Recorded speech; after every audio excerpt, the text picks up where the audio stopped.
This is your IELTS speaking test, and in this test, you will be asked some questions, and you will face three parts: part 1, part 2, and part 3. And the text is in 11 to 14 minutes. Okay, let us start the exam. What's your name? My name is Shihab. Everyone call me Shihab, so you can call me Shihab. Okay, is there any meaning of your name? I don't know. Is there any meaning of my name? My parents just uh, give my name by my religion. Okay. Are you a student? Yeah, I'm a student. I study in university. Okay.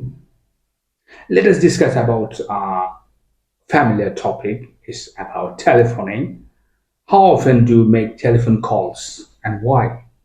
I often make telephone calls to my friends, especially at the evening or at night. I call to my friends or classmates to study or is discussing some topic about our study, and that's all.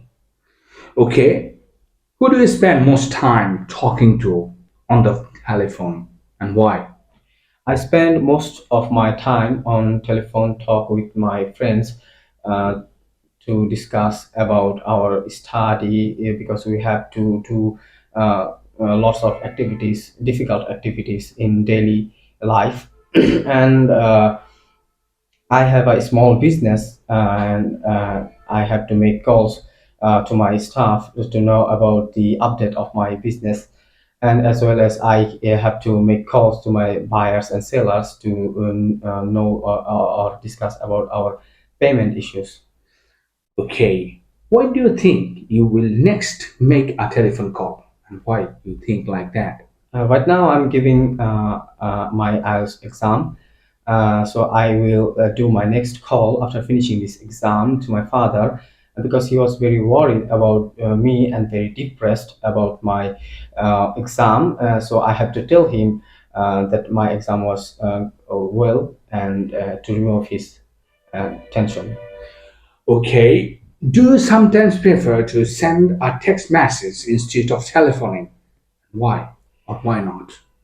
I am a straightforward person. I always like to make calls, but when the opposite person is not available, I leave a message. And sometimes I think that if I make a call now, it will kill some of my time in gossiping. So I just text a small message and to let him know what I exactly wanted to say. Okay, your part one, I mean, our part one has finished. Now we are going to the part two, and in part two, you will be given a cue card and to write down the necessary informations what you will require while you will be speaking. And in your cue card, you will get 2 minutes to say whatever you Okay. have thought during this 1 minute, I mean, the first 1 minute. Okay, now your time is on. Here is your cue card, and this is a paper. You can write down here some information you will be doing during your speech, and your time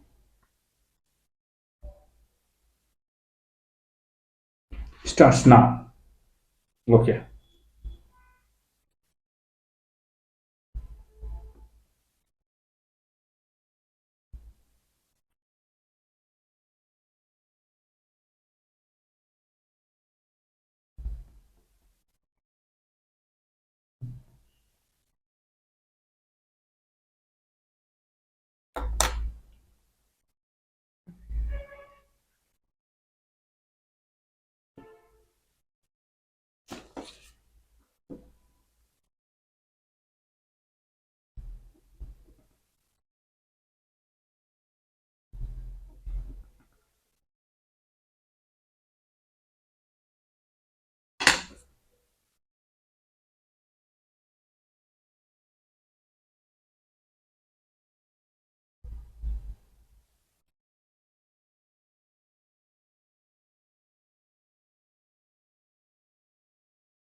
Okay, you may start your cue card. You have 2 minutes. Thank you for giving me this task. Here, I would like to talk about a journey that I made, and I remember that very well. Me and my some of my friends went to Cox's Bazar last year to spend some quality time in the great outdoor. We had to go to Cox's Bazar to remove our monitoring of our study. We had did a lot of study because of our exam, and we thought we need some fresh air and to remove our boredom. So we made the plan to go Cox's Bazar, and I was very excited because I was excited because that was my first visit Cox's Bazar. I was very excited, and we went there by bus. I always like to travel by bus, and especially long distance tour. Uh, and we did lots of activities while traveling by bus. Uh, we saw lots of places,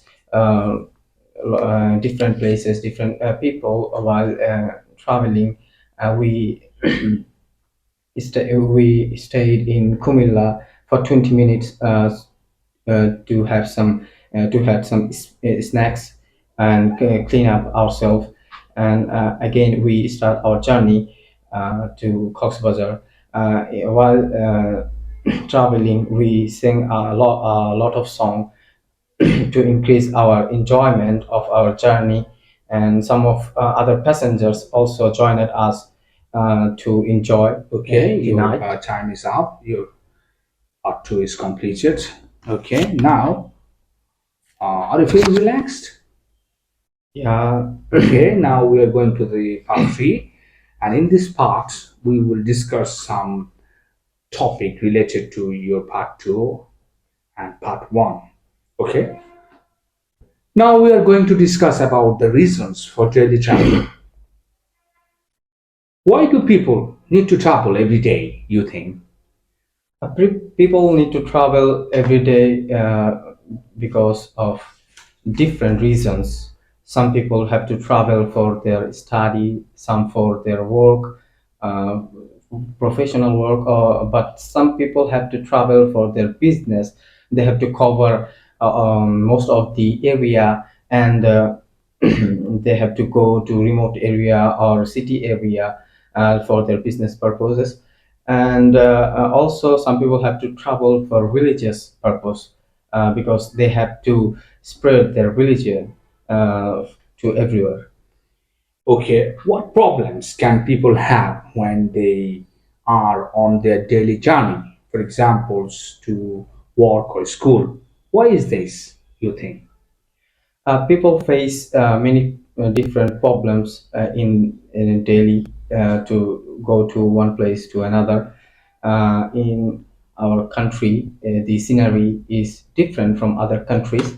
We have lots of problems such as traffic jam, bad weather, accident, political issues, and so on. The main reason of traffic jam is the less road. Sometimes we have to cancel our program for many political avoidable unavoidable issues, and there are less people are not maintaining the rules and regulation. That's why the accident we face regularly. And and about the weather, we cannot do anything because it is unnatural So that's why you thing. say we are facing problems while traveling. Yeah. Okay, some people say that daily journeys like these will not be so common in the future. Do you agree or disagree? And why? Well, I think in some sector, the system of journey will be the same, and in some sector, the journey system will be changed, or will be changed. For example, we stayed home, and we had study at home without leaving our home. And during the corona epidemic, we couldn't leave our home. We couldn't go outside to take to school or college.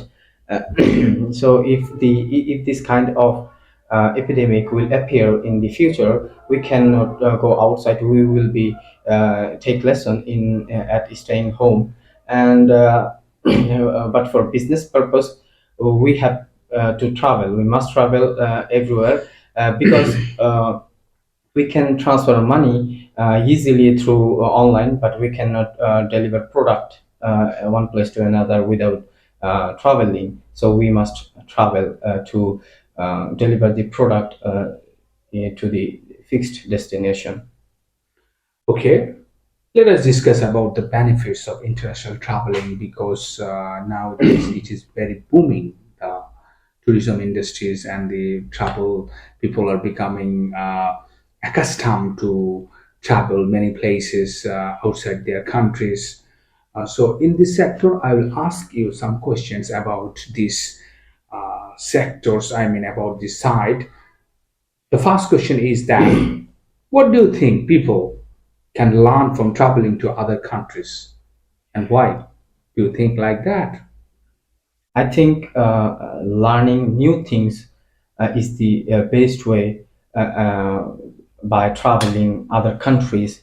People can learn many things from by traveling other countries, like they can know about about different peoples, different cultures, different places, and the historical places. Uh, but this is the basic thing they can learn from other countries. They can mainly they can learn about the business, import and export business. Like they can import some things from other countries to their country, and they can sell it with reasonable price. And they can also gain knowledge about marketing, how to improve their business. Okay, can travel make a positive difference to the economy of a country? How? Obviously, travel can make a possible difference in the national economy. If people, if a country have a very good place and very good security for the tourists, and then tourists will come to their country as a tourism, to visit their places, and in this way they can earn lots of money. And I think uh, our country should be more secure for the tourists. And our government who should be develop some areas to for tourists, and so that they can visit our area and get enjoyment. And as a result, we can get lots of money. Okay, do you think a society can benefit if its members have experience of traveling to other countries? In what ways do you think a society can be benefited, or the people living that society will get the advantage through the experience the people visiting other countries gaining? Obviously, a society can benefit if the society if a person of the society have a experience of traveling other countries. As I said, he can learn about the business, import and export. Also, he can know about different cultures, different places, different people's kindness, their nature, and they can share it with their society. And if he have some short mind if he have some short-minded people in his society, he can help them to encourage or open their mind by giving some motivational knowledge or motivational information. So I think in this way the society can be benefited. Okay, do you think traveling can make a people earn a lot of money by making it a profession. Yeah, as I said, that traveling can increase the economy of a nation. Uh, if suppose if you uh, open an agency of travel agency, you can earn lots of money by travel people one place to another. You can also guide them to the tourist place and see and uh, let them enjoy the area, and in this way you can earn lots of money. Okay, your exam is over. Okay, you are getting, I mean, you get band score 6.5 of your exam. Now I'm giving you some tips for your next exam so that you can be prepared by yourself to get very good results in the next exam. Your speaking fluency is okay, and you are using some detailed reasoning little bit of, but you are not that good. What an IELTS examination expect from students? You must be careful about your complex handling, and most of your speaking part I find scarcely the operational command of the language, so you must be very careful. Though you used the constructive sentences and your I mean your detailed reasoning, I get excellent, but what you need, you must use the complex handling and operational command so that you can a very good band score. And also your vocabulary stock is not that bad, but you must need to improve your vocabulary stocks so that your lexical resource will be counted more and you'll get your band score better and you go ahead. Okay, thank you very much for your exam. Yeah, I'll try my best. Thank you. Bye. Bye.